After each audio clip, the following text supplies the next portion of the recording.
હાથી અને પોપટ. એક પોપટ ઘણા સમયથી પિંજરામાં રહીને કંટાળી ગયો હતો.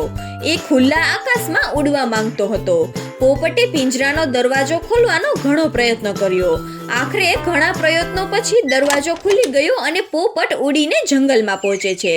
પોપટને જંગલનું વાતાવરણ ખૂબ જ પસંદ આવ્યું. પોપટ દરરોજ જુદા જુદા પ્રકારના ફળો ખાતો હતો અને દિવસભર આમ તેમ ફરીને પોતાનું જીવન ખુશીથી વિતાવતો હતો. એક દિવસ પોપટે એક ઝાડ નીચે એક મોટા હાથીને સૂતેલો જોયો. હાથીને જોઈને પોપટને એક તોફાન સૂઝ્યું. પોપટને ગમે તે રીતે હાથીને પરેશાન કરીને ત્યાંથી ઉઠાવવો હતો. પોપટ ઉડીને ઝાડ પરથી નીચે આવ્યો અને હાથીના માથા પર બેસીને હાથીને ચાંચો મારવા લાગ્યો. ચાંચ મારવાથી હાથી જાગી ગયો. હાથીએ ગુસ્સેથી ઉપર જોયું, ત્યાં પોપટ ઉડીને ઝાડની ડાળી પર બેસી જાય છે. હાથી બોલ્યો, અરે પોપટ, તને શું પરેશાની છે? પોપટ બોલ્યો, મજાક છે મારા ભાઈ.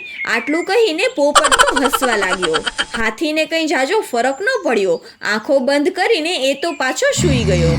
થોડીક વાર પછી પોપટ ફરીથી નીચે આવીને હાથીના માથા પર બેસ્યો અને ફરીથી હાથીને ચાંચો મારવા લાગ્યો અને ફરીથી ત્યાંથી ઉડીને ઝાડની ડાળી પર જઈને બેસી ગયો.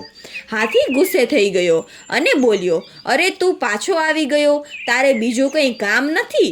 પણ પોપટને તો મજા આવતી હતી. એણે તો આ મજાક લાગ્યો. પોપટ થોડી વારે આ મજાક કરવા લાગ્યો.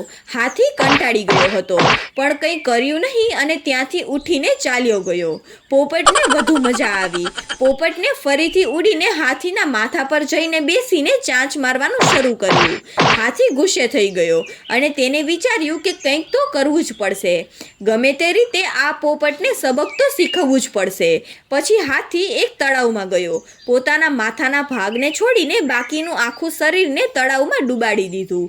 આ જોઈને પોપટને તો મજા આવી. પોપટને લાગ્યું કે હાથી તેમનાથી ડરીને પાણીમાં જઈને છુપાઈ ગયો છે, એટલે પોપટ તો હસવા લાગ્યો.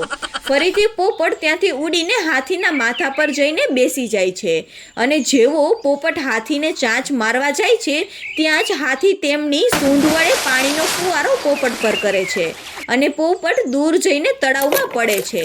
હાથીને ખબર હતી કે પોપટ ફરી ચાંચ મારવા માટે જરૂર આવશે, એટલે હાથીએ પહેલેથી જ સૂંઢમાં પાણી ભરીને રાખ્યું હતું. પોપટ પાણીમાં પડ્યો જીવ બચાવવા માટે તડપવા લાગ્યો. હાથીને પોપટ પર દયા આવી, એટલે હાથીએ જઈને પોપટને પાણીની બહાર કાઢીને જમીન પર રાખ્યો. પોપટે હાથી પાસે માફી માંગી. પોપટને એમની ભૂલ સમજાઈ ગઈ હતી. હાથી જોરથી હસ્યો અને ત્યાંથી ચાલ્યો ગયો. હવે પોપટને મોટા અને નાના વચ્ચેનો અંતર સમજાઈ ગયો હતો. તો બાળ મિત્રો, આ વાર્તા પરથી શીખવા મળે છે કે મજાક કરવાની પણ એક હદ હોય છે. આપણે મોટાનો હંમેશા આદર કરવો જોઈએ, ત્યારે જ આપણને પણ આદર મળશે.